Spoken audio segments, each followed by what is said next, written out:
이 혼란한 사태를 풀기 위해서 어쨌든 풀어야 되지 않겠습니까? 그 해결책 중에 항상 그 시작 지점에서 걸리는 문제로 지적되고 있는 게 지금 의대 증원 문제입니다. 이정현 위원장 보시기에는 의대 증원 문제 어떻게 보십니까? 의대 증원 당연히 돼야 된다고 좀 생각을 네. 하죠.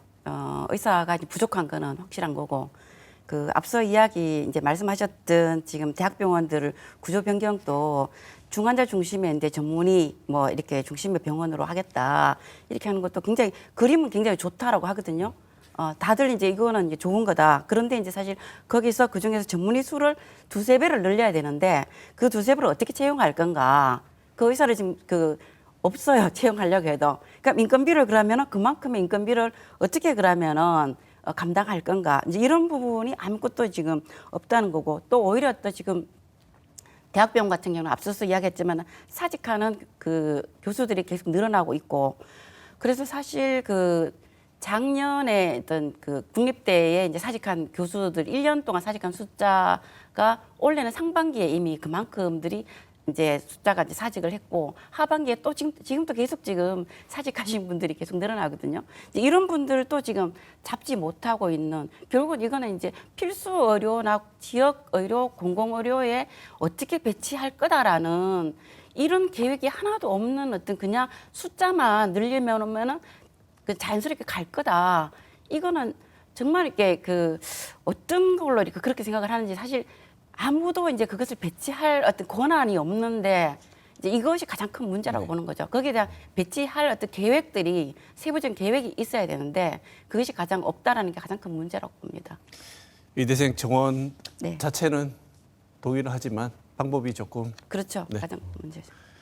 이상호 부회장 어떻게 보십니까? 저는 조금 생각이 다릅니다. 왜냐하면 의사 수에 관한 추계는 과학적으로 검증돼 있는 지금 여러 가지들을 비교해 봤을 때 정부가 근거로 삼았다 하는 그 세 가지 논문의 저자들도 뭐 2,000명은 아니다라고 이야기하고 있는 상황이고, 그 의사 수에 대한 통계는 그 나라마다 다 다릅니다. 근데 지금 우리나라 의료 상황은 미국이나 일본과 비교해서 1,000명당 의사 수는 거의 비슷한 수준인데 문제는 늘어나는 속도가 훨씬 빠릅니다. 우리나라가 전 세계 의사 수 증가율이 세계 3위거든요. 가만히 그냥 지금 의대 정원만 갖고 가도 의사가 늘어나게 돼 있고, 고령화 사회에서 물론 그런 게 필요하다지만 일본은 벌써 줄이고 있고요. 그리고 지금 결국은 저출산으로는 인구 감소가 더 큰 포션을 차지할 거라고 보고 있기 때문에 지금 의사 수에 대한 문제는 동의할 수가 없다는 걸 말씀드리고, 지금 정부의 의대 정원 정책은 그야말로 산무 정책이라고 표현하고 싶습니다. 첫째는 절차적 정당성이 없었습니다. 이게 사전 예고제라고 하는 우리나라 입시 제도에 있어서 큰 고등교육법을 위반한 상태에서 절차적 정당성을 위반했고, 과학적 합리성, 2,000명에 대한 근거가 하나도 없습니다. 그래서 과학적 합리성이 없고, 세 번째로는 현실적 가능성이 없습니다. 현실적으로 의과대학에서 그 학생들을 교육해낼 수가 없습니다. 그래서 이 세 가지가 불가능한 걸 정치적으로 가능하다고 이야기하는 게 지금은 가장 큰 문제입니다. 네, 그러면 해결을 해야 되는데, 그래서 나온 얘기가 여야 의정 협의체 구성하자 이렇게 해서 이제 출범은 시작이 된 것 같습니다. 그런데 이 얘기가 나오자마자 의료계 내부에서 하나의 목소리가 나오는 게 아니고 약간의 파열음도 들리는 것 같습니다. 전공의들 다르고 의사협회와 관계도 약간 원만해 보이는 상황은 아닌 것 같습니다. 이렇게 의료가 일치된 입장을 내기 어려운 이유, 왜 그렇죠? 우리 의료계의 역사를 좀 돌아봐야 되는데요. 이제 2000년도 의학분업 때 정부가 합의한 여러 가지 안들이 있습니다. 그래서 그 중에서 이제 그 당시 이제 수가를 100% 원가 보전을 해주겠다고 약속을 했었습니다. 근데 그 바로 다음 해에 건강보험정책 재정 건전화 법안을 만들어서 원위치 시켜버렸죠. 그래서 일단 첫 번째는 정부와 의료계 간의 아주 심각한 불신. 두 번째는 2020년도 이제 의정 합의 당시에 그 당시에 이제 의사협회 회장을 맡았던 최대집 회장과 당시 이제 전공의와 학생 대표들 간의 문제.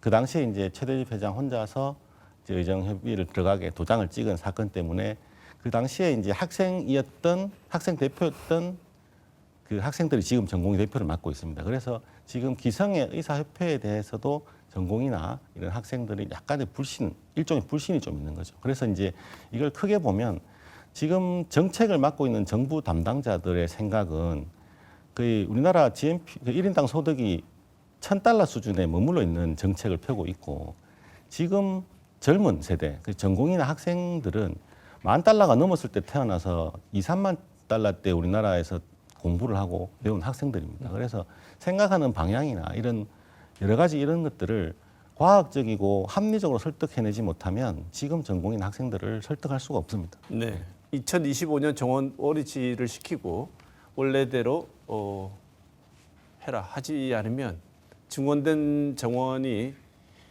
원래대로 되지 않으면 협상 안 하겠다고 하는 게 제1번 선결 요건인 것 같습니다. 전공이나 의사협회 쪽에서 어떻게 보십니까? 이건 국민들이 보는 시선하고 또 의료 관계 또 아시는 분이 보는 시선하고 또 다를 것 같아서. 그래서 어쨌든 협상이라는 부분은 상대와 어쨌든 그 대화를 좀 계속 이어가는 부분이 중요하다고 좀 생각을 하거든요. 대화 자체가 이제 완전 단절되어 있는 이런 것들을 대화를 어떻게 열어갈 거냐라는 부분에 뭐 어떤 작은 부분들에 대한 것들은 서로 이제 뭐 양보나 이런 것들도 필요한 부분이라고 좀 생각을 합니다. 네. 예, 예. 그런데 이상호 부회장님, 네. 수시 입시 모집 끝났습니다. 이게 못할 일이 뭐냐 이렇게 말씀하시는 분도 계신데 보통 일이 아닙니다. 이게 어지간한 일이면 양보하고 타협하고 이런 걸 권고하는 사람들도 많을 텐데 대입 입시 같은 경우에는 이게 그럴 수 있는 상황이 아니다. 그런 건 누구나 우리 국민들은 짐작은 하실 텐데 내년도 의대 정원 이대로 진행되면 어떤 일이 벌어질 것 같습니다. 지금 상황에서 그 4,500명이 되는 의대생들을 뽑고 나면 내년 되면 7,500명이 되는 예과 1학년생들이 생깁니다. 그러니까 이거는 불가능하죠. 과학적으로 교육이 불가능하거든요. 근데 이제 정부 입장에서는 행정적, 정치적 판단에 있어서 지금 입시 제도를 변경하는 게 불가능하다고 하는데 과거에 1968년도에 일본에서 동경대 의대에서 인턴제 반발해서 학생들이 휴학 사태가 벌어졌습니다. 그 당시에 1969년도에 동경대학은 의과대 학생을 받지 않았습니다. 그리고 우리나라에 1994년과 93년과 96년도에 한 의사와 약사들 간의 분쟁이 있었습니다. 그 당시에 한의대생들이 유급을 당했죠. 그리고 그 당시에 입학 정원을 30% 감원해서 뽑았습니다. 지금 상황은 아직 접수는 됐지만 뽑지는 않은 상태거든요. 지금 뭐 입시생들이 하고 입시 가족들 합치면 200만 정도의 우리 대학 입시를 준비하는 국민들이 있어서 할 수 없다고 생각하지만 5천만의 국민 건강은 어떻게 할 수 있느냐에 대해서 좀 더 큰 고민이 있어야 되지 않겠나. 네. 지금 말씀 중에 제가 얼핏 듣기에는 만약에 올해 입시가 이대로 진행된다면 최악의 경우 2026년에는 의대생 한 명도 안 뽑고 거르는 경우도 생길 수 있다 이런 말씀처럼 들리는데 만약에 전공의들의 입장을 받아들여서 원점 재검토하겠다고 한다면 전공의들은 현장으로 돌아오겠습니까?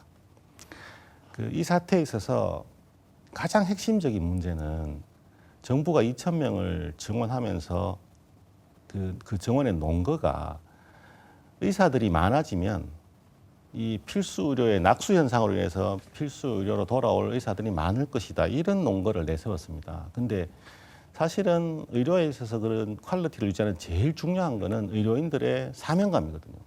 근데 지금 젊은 전공 의사들의 사명감을 뭉개버린 상황이 되었습니다. 그래서 의대 정원 자체가 원점 재검토가 된다고 하더라도 이 무너진 우리 사명의식이나 이런 젊은 친구들에게 이걸 어떻게 회복할 것이냐가 제일 큰 걱정이거든요. 그래서 지금 이 사태를 해결하는 거는 이 사태의 원인이 된 여러 가지가 있지만 그런 분들이 책임 있게 사과하고 그런 재발 방지 대책을 세워줘야지만이 아마 회복되지 않을까 생각합니다. 제가 듣기에는 사과가 제일 중요하고 그게 된다면 뭐 이건 조정도 가능할 수도 있다. 그리고 조정이 뭐 가능할지도 모르겠습니다만 어쨌든 제일 중요한 거는 그게 제일 먼저 선결되는 과제다 이렇게 들립니다. 대통령이 사과 안 하면 사과 형식을 빌어서 한다면 이상호 부회장 보기에는 최소한 이 사람은 물러나야 된다, 사과해야 된다는 사람 누굽니까?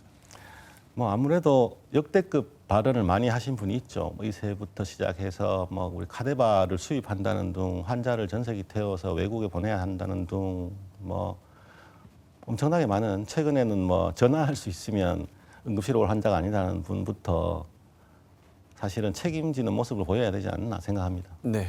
인천시 의료원장 같은 분들 원래 의대 정원 찬성 확대했고 의료원장들 대부분 이 입장을 갖고 계신 것 같아요. 물론 이분들도 지금처럼 하는 것을 찬성했던 것은 절대 아니라고 생각합니다. 그런데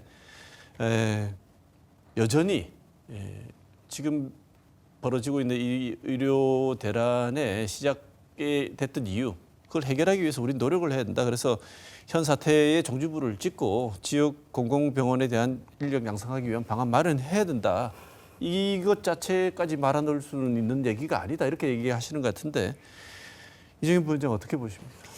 예, 인천의료원장님이 말씀하신 게는 바로 이제 지역의 어떤 필수 의료 그런 공백을 해결할 대책으로 이제 공공병원에 일할 그 의사를 양성해야 된다. 이렇게 이야기하는데 여기에 대해서는 적극적으로 동의합니다. 적극 동의를 하고 사실 의대 정원이 뭐 2,000명 늘린다고 해서 앞서서 말씀하신 것처럼 낙수 효과로 이렇게 지역으로 공공병원으로 올 거다. 저는 전혀 이제 그렇게 될 리는 없다. 아무리 늘려도 어떤 그 지역에 또 공공병원에 필수의료에 배치할 그런 방법은 지금 아무것도 없이는 이제 불가능하다고 생각을 하고요. 또 이번에 했던 입학 정원 확대 과정에서도 보면은 국립대 의대는 확대했던 부분에 정원이 50%를 이제 줄였어요. 감축을 했는데 실제 그러면은 민간 사립대 또는 어떤 재벌 이런 쪽에 어떤 그 사학자들 쪽에는 입학 정원을 한 개도 안 줄였거든요.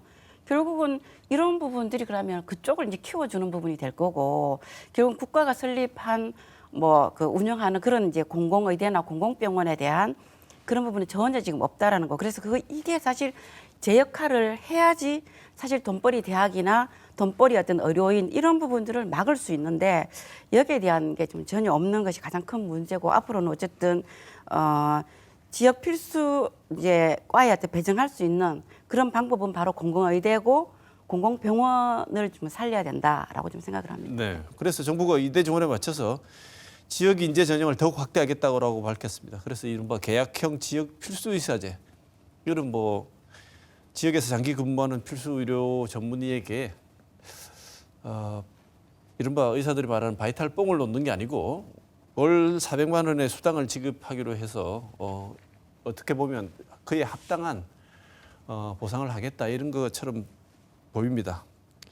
이게 합당한 보상 정도의 수준이 되는지 그리고 지역 의료를 살리는 실효적인 대책이 되는지 이사분께 여쭤보고 싶습니다. 이상호 부회장 어떻게 보십니까?